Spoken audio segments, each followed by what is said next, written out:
Okay, so we're making cover buttons. First, what you'll need is some fabric scissors, and then you're going to need a cover button pack.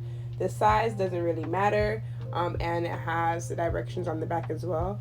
And lastly, you would need a piece of fabric. I chose my FAMU inspired piece, but you can choose whatever you'd like. And let's get started. I pre-cut a piece of fabric so you can see the what the goal basically was.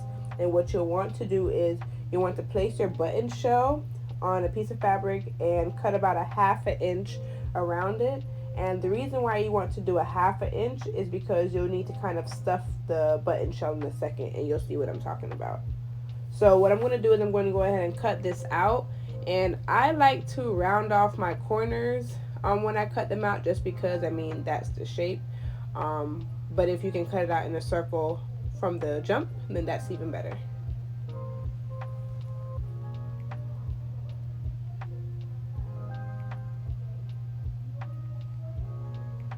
So once you are done cutting this out, you want to grab your mold and you want to put the fabric across evenly.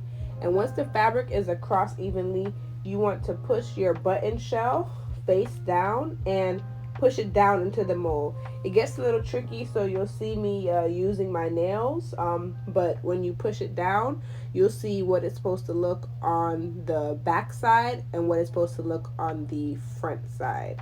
Um, so that's what it looks like on the front.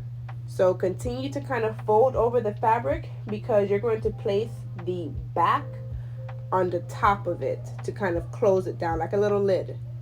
So as you can see, I'm putting the back on, and you want to make sure that there's no fabric showing, okay? Then you grab your pusher and you use the pusher to push the back down into the shell. And you'll notice that when I am pushing mine down, I'm kind of spinning the button because I like to make sure that it's even all the way around. And you'll kind of feel a clicking noise, so you'll know that you've actually pushed it in properly.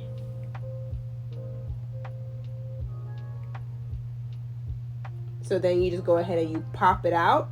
It's kind of tricky to get out, but you pop it out and there is your button. And that's what the back looks like. So it still has a loop if you want to put it on a shirt, or you can take off the loop and add a knob and you can put them on as earrings. So I'm going to go ahead and make a couple more because 3 come in a pack typically, depending on what size you get.